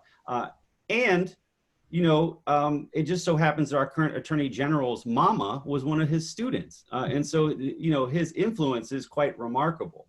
Yeah. Thank you, Derek. And I want to, Amanda Huron was mentioned previously. I want to show some deference and give a shout out this last fall, I believe it was. Amanda organized an incredible discussion on the role of CLR James in this city's history, which had several people talking about their relationship to James while here in the city, including James Early, Ethelbert, forgive me, whose name escapes me for the moment. Thank you, Miller. We're two of the folks, and there were some other ones whose name I don't remember off the top of the head.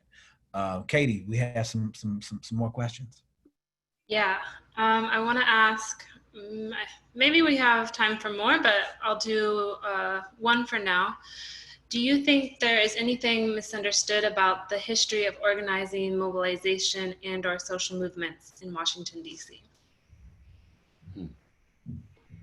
So I'll just say this. I think that people have really missed the fact that DC is a nationally important center of Black power organizing.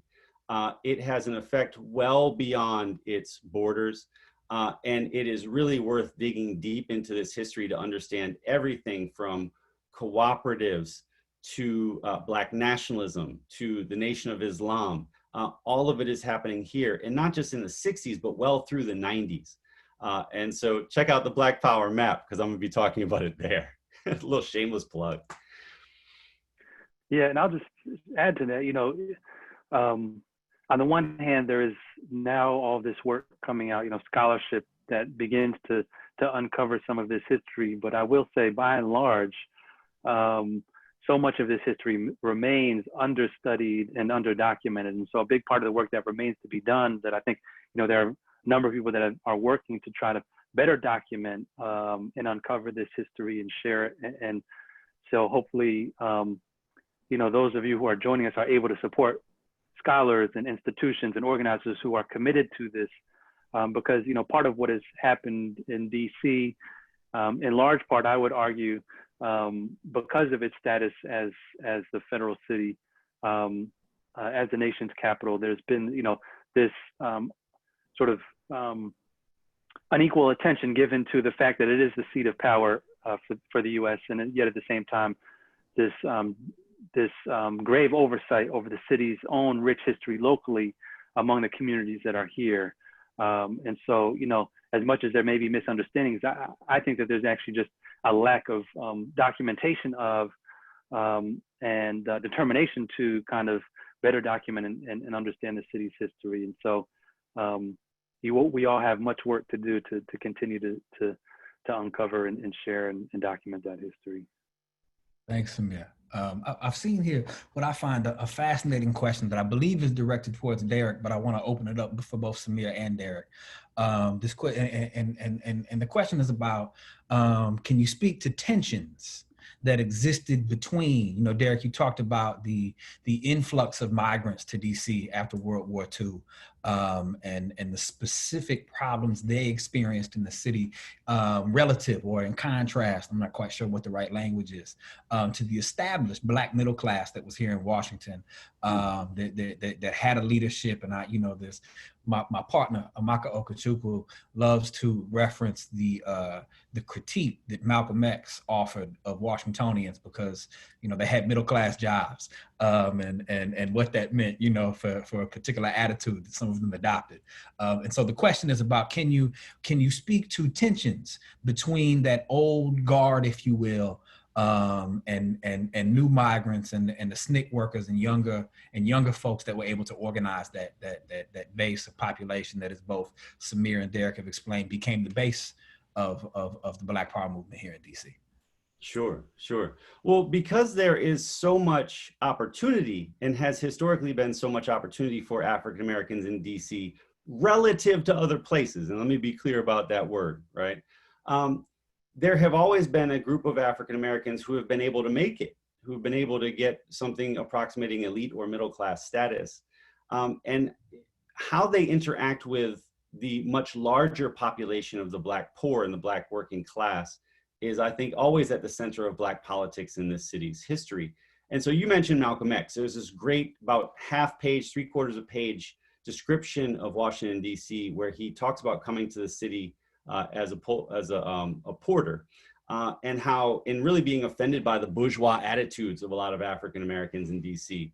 Leadbelly, the famous blues musician, actually puts together a song called Bourgeois Blues, where he talks about DC being a bourgeois town, and he's talking about Black folks in DC, right?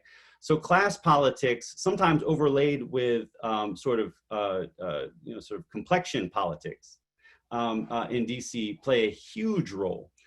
Not just during this period, you can see it with figures like Odessa Madri, the queen of the African-American DC underworld, and starting as early as the 30s. She was a very dark-skinned woman, and she really hated the fact that her Dunbar high school classmates, she felt like they would never accept her because she was so dark and they were so light. So that's constant.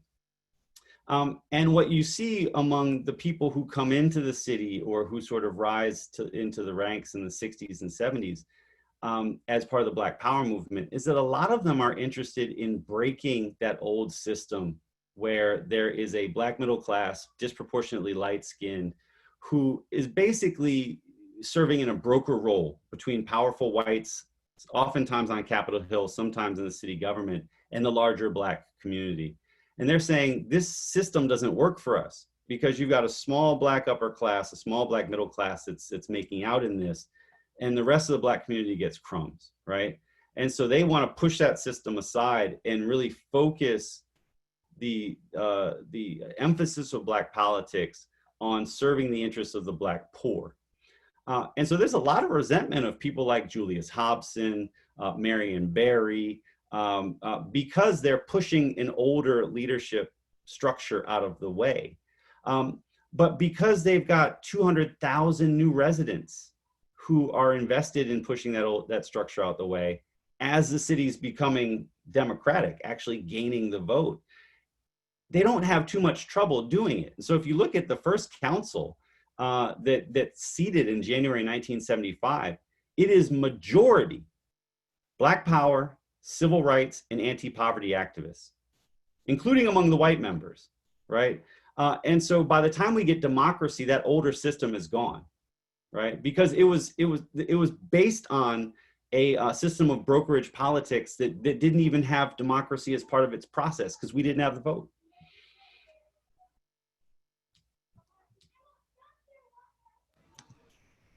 Samir, do you want to jump in?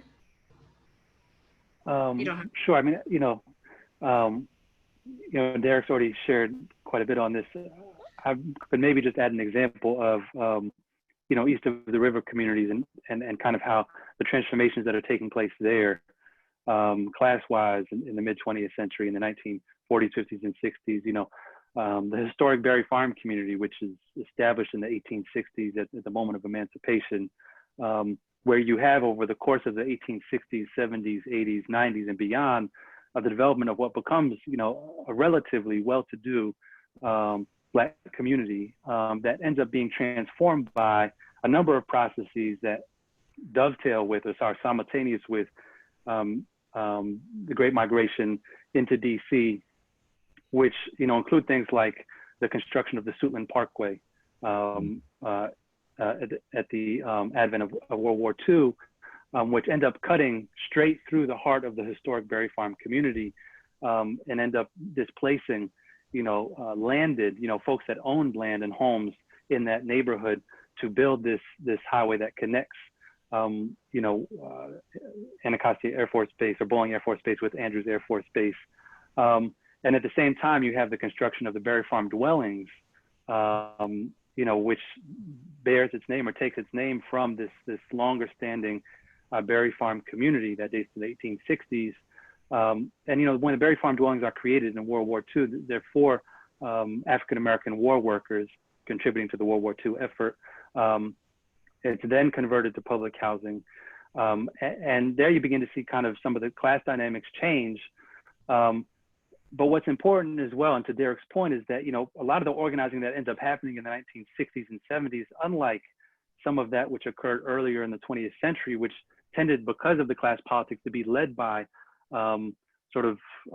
wealthier or more well-to-do African Americans. In the 60s and 70s, you see a kind of a different class of folks coming to the fore and taking the lead in movements, particularly with the creation of the War on Poverty and the United Plain Organization that ends up funding these local groups. And so in Anacostia or Berry Farm, you see organizations like Band of Angels, which is a group of self-proclaimed welfare mothers living in Berry Farms who are fighting for improvements to the quality of housing at the Berry Farm dwellings, but also are fighting for a range of issues related to public assistance, and end up helping create the National Welfare Rights Organization, which becomes a 25,000 plus member organization nationally.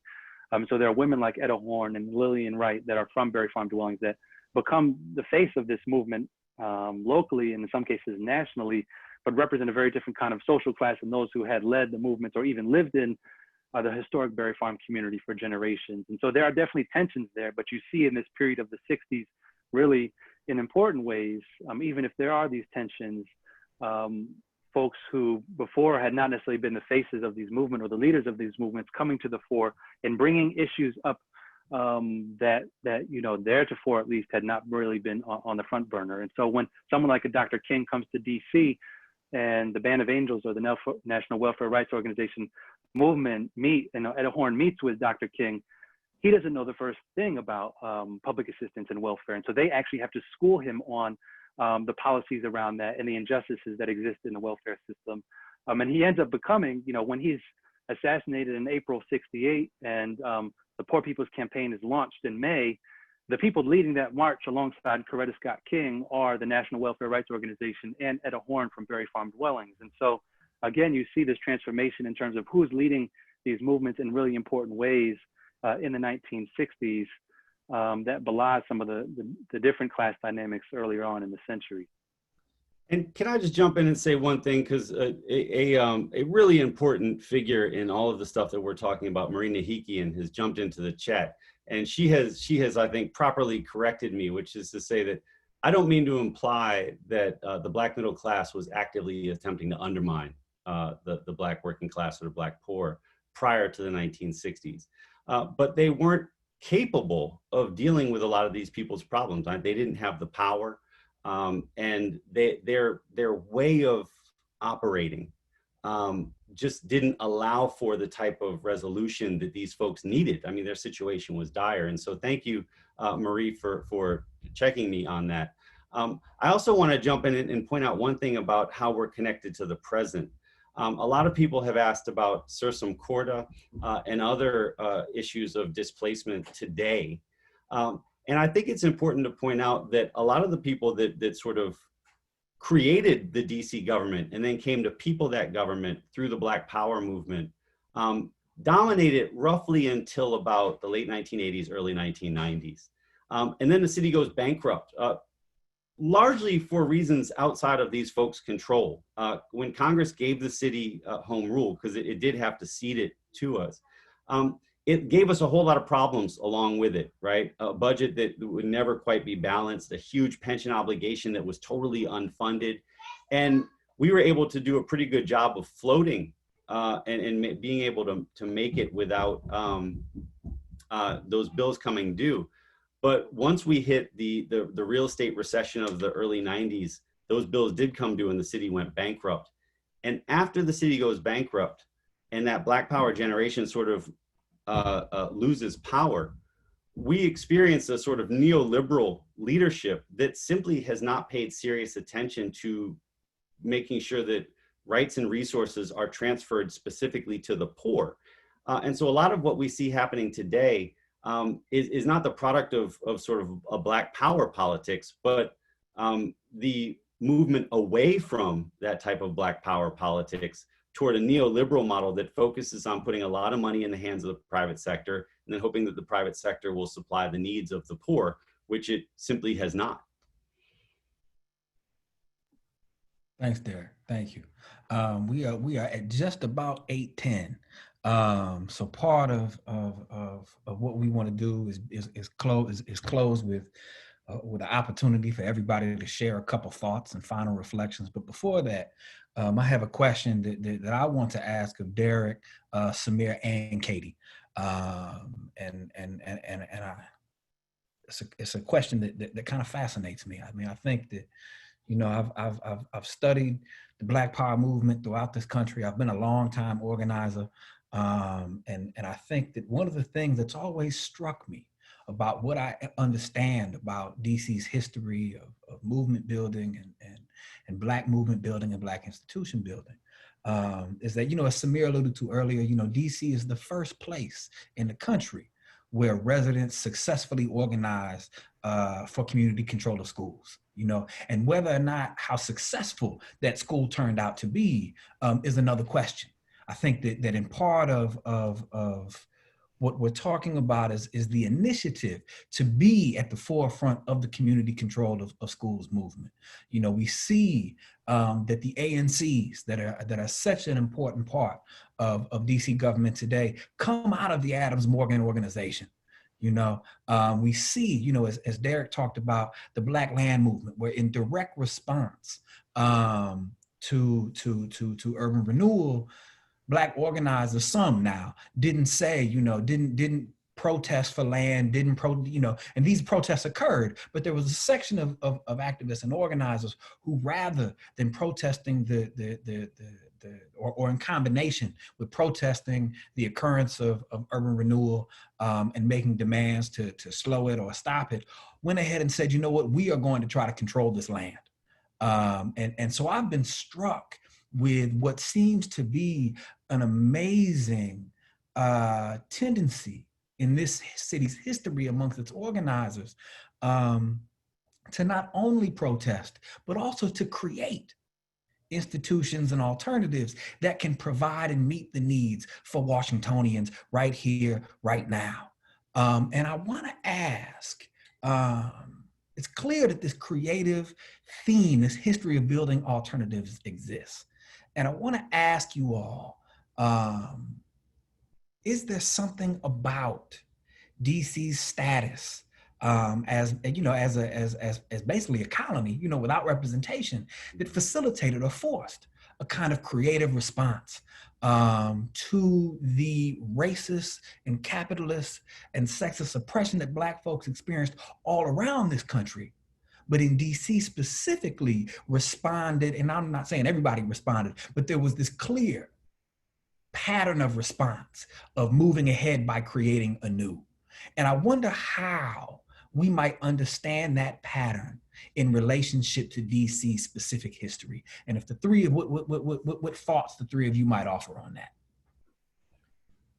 So I'll jump in real quick, just because I'll forget my answer if I don't do it first. So I think in DC you have two really critical things that cause people to dream very, very big, right? The first is that you've got a huge Black community. The first major city in the United States to have a Black majority in 1957, and a Black majority that gets massive, 500,000 people by the time we get to 1970, right?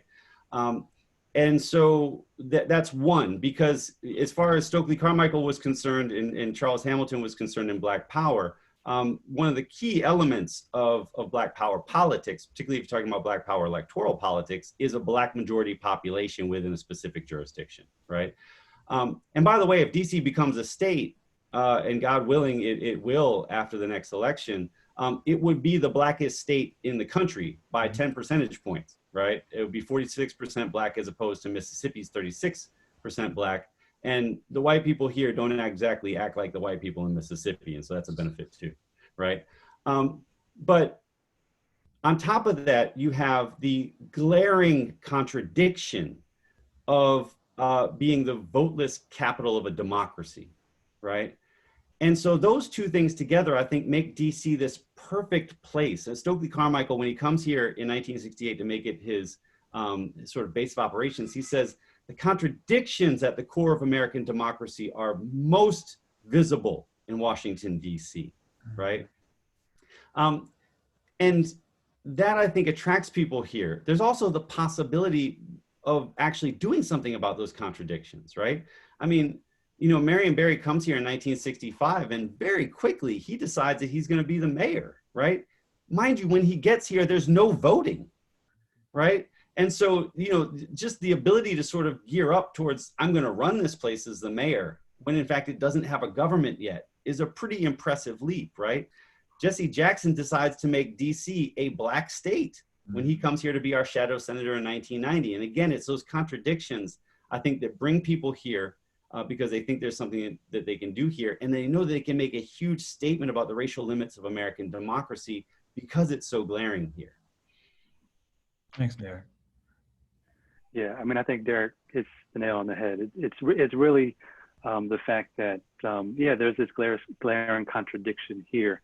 And it's about democracy and the claim to America being a democracy and the fact that in the very heart of the democracy, there is no democracy, right? And so, you know, I think about this great slogan that Gardner Bishop and the effort to desegregate DC schools in the 1940s, early 50s came up with, which was make DC mean democracy's capital, right? And so the whole idea was, here we are in the nation's capital, and we don't even have democracy. And what does that say about the practice of democracy in the nation? And if we don't have democracy here, where can we have genuine democracy? And so there is this glaring contradiction that allows people to make a critique of racism in the way that shapes policy in the city, among other isms, that makes, yeah, the claims to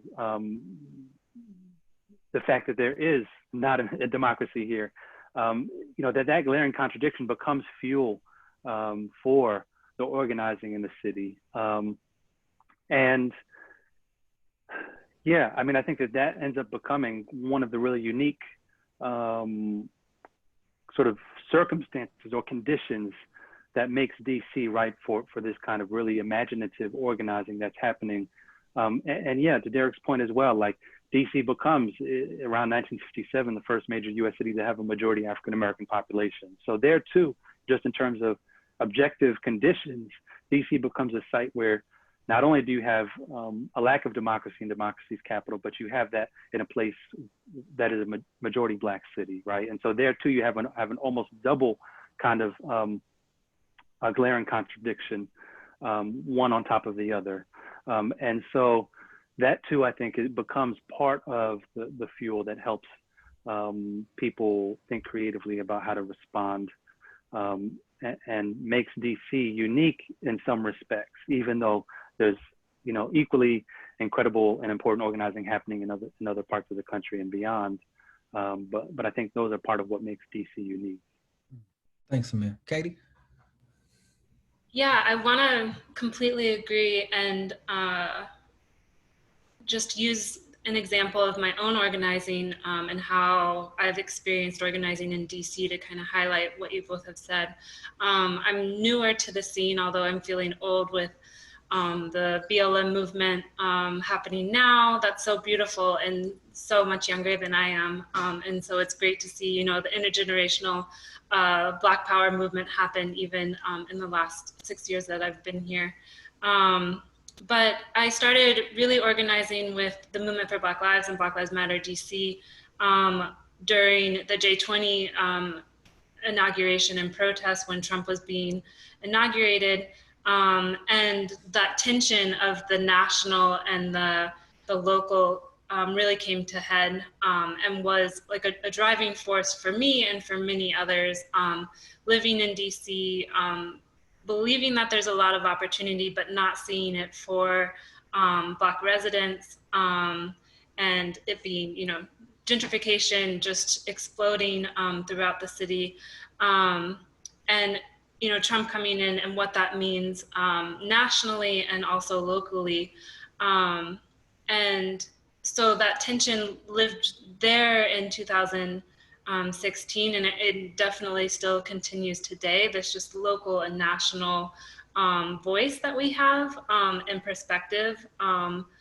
And yeah, I also wanted to highlight the diversity of the Black community in DC. I was talking with a therapist and healer out of the Bay, who, the Bay has San Francisco, Oakland, beautiful Black organizing tradition, but she was in awe of the diversity of Black folks in DC right now, organizing in all of these different realms. So like the 60s and 70s, and even, long before that. We just have so many people and so many issues and kind of tactics and organizing strategies that allow for, just a richness that I haven't seen in other cities. And so that creativity that comes from not having home rule throughout so much of DC's history, and then now not having statehood, and also being forgotten in the nation's capital and overshadowed by national issues. I feel like DC, especially Black organizers, have to be that much more creative with how we get our message out and how we do our work. Thanks, Katie. And I'm struck with the reality that if you don't have a government who can respond to demands, you're forced, on the ground to get real creative. And if a government doesn't exist, there's really no one to protest at. And if you live here, there's a federal government that clearly doesn't care about what's happening in the city, as Derek alluded to, with the schools and the active undermining of Black institutions at both the appointed municipal level and the federal government level. And so I guess I want to push and follow up. Is there something, what is, and I want to be very clear, because this could sound controversial and I don't mean it that way. This is not by any means an argument against statehood by any means like that.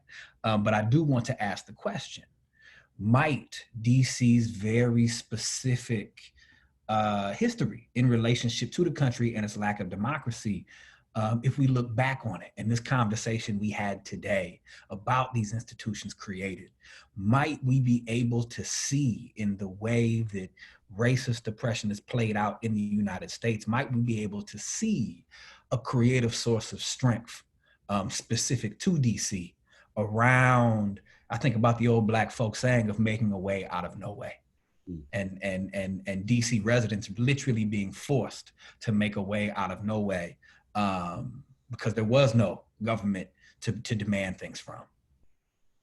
Well, I think that having the federal government here is actually this odd double-edged sword, right? I mean, the reason that we are not like much of the rest of the South for all of the 100 years after the Civil War is because all of the nation comes here, right, to the Capitol. And so DC residents could appeal to former abolitionists, radical Republicans, liberals from the North, and they could get resources and they could get benefits for the city by talking to someone who was from Wisconsin or from Maine, right? And so we weren't just dealing with our state leadership and we were in South Carolina and everybody in state leadership, was down on the Black population. When the federal government is essentially running the city, that means that all of the different persuasions within American politics are part of the government.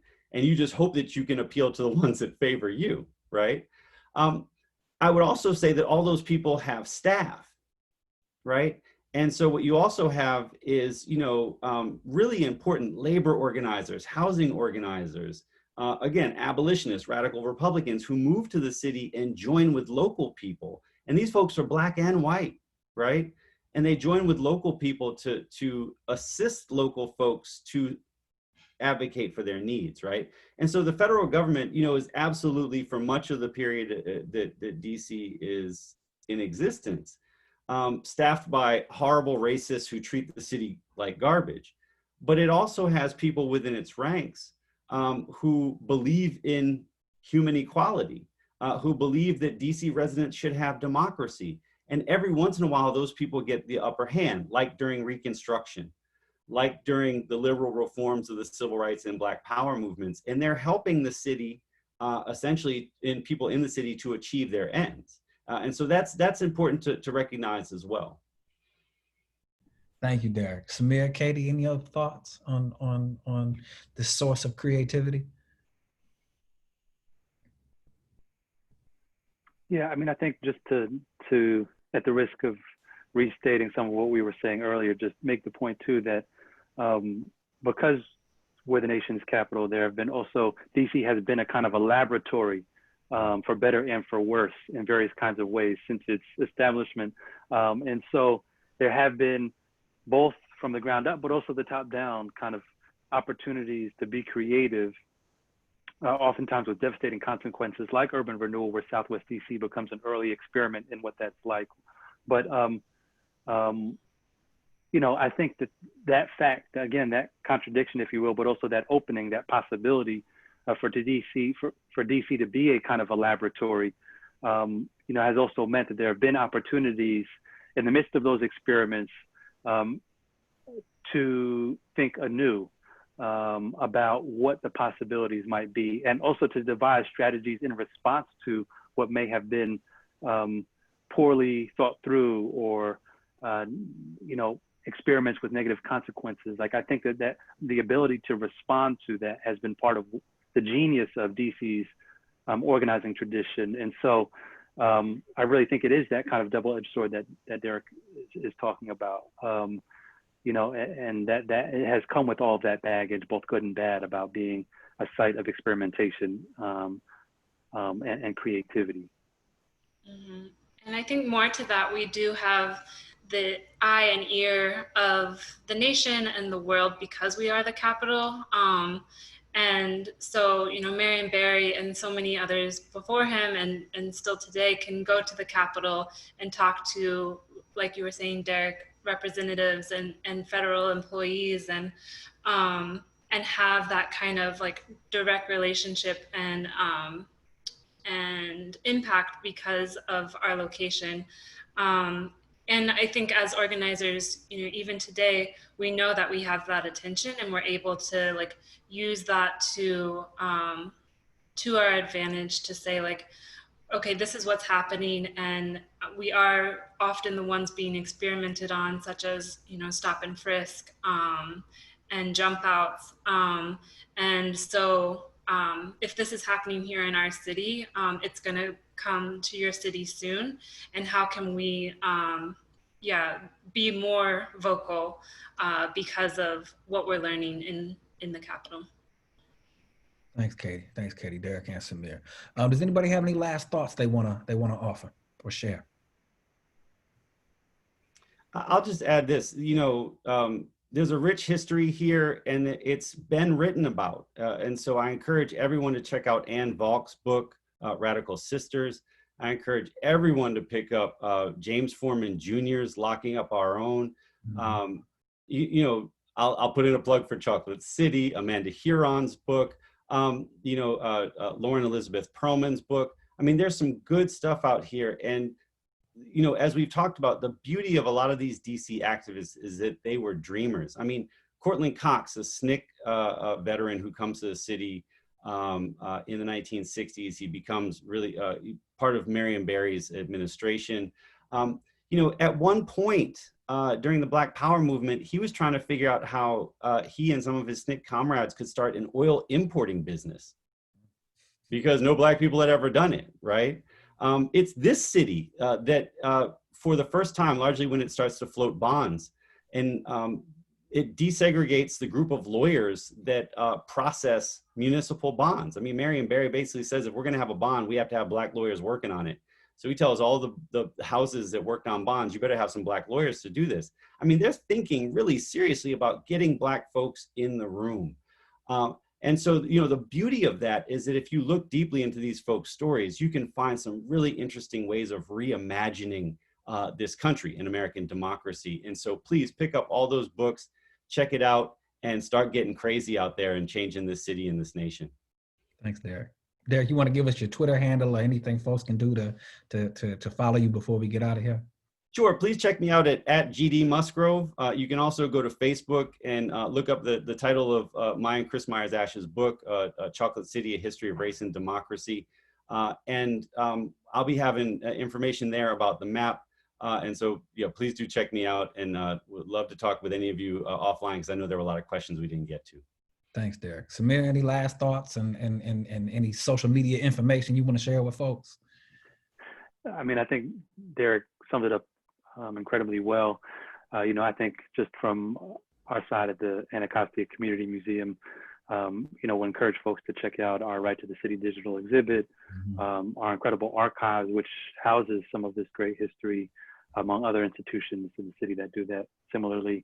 And yeah, feel free to check out our other forthcoming events, you know, on our museum website at anacostia.si.edu. Thanks, Samir. And I will put a plug in for the museum as well. And that exhibit, the Right to the City exhibit, is I will, you know, I moved here shortly before the exhibit opened, and I will, you know, I've been an organizer in many cities in this country, and I will tell you that the Right to the City exhibit is literally one of the finest things I've ever seen on the documenting a local history of grassroots organizing and a movement. So if you check out the digital version, which is in the chat, and you know, hopefully the museum will leave it up so that when, you know, things resume somewhat back to normal, we might still be able to get to see it, because Samir and the rest of the museum is really, you know, they did good work there. Yeah, and I want to thank everyone for joining us today. It's been a really wonderful and rich conversation.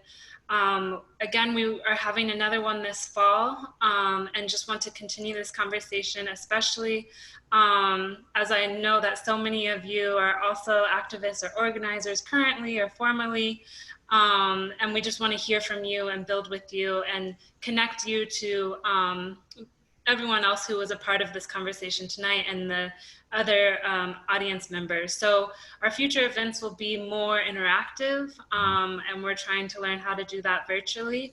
And we want to take the opportunity for us to take what we've learned from the past and move forward into the future and build even more creative brilliance here in the city. So yeah, look out for that information, and we're going to be sending you links to books and what's going on currently with movements today. So stay tuned. Right. Thanks, Katie. And so follow current movements on Instagram, follow the Anacostia, the Smithsonian's Anacostia Community Museum on various social media outlets. I didn't mean to shortchange current movement's presence on Facebook or any other platforms. Forgive me, Katie. And please check out Visionary Organizing Lab on Facebook. You can sign up for our email list there. And you can follow Visionary Organizing Lab on Twitter at visionary_lab. And you'll find information for future events. And once again, I and Visionary Organizing Lab, and on behalf of current movements, want to thank the Smithsonian Anacostia Museum for partnering and hosting us, because this has been an incredible event. And I want to thank the 80 people here who are still remaining for staying with us the whole 2 hours. And I think at one point I saw that the participant list was about 143 people.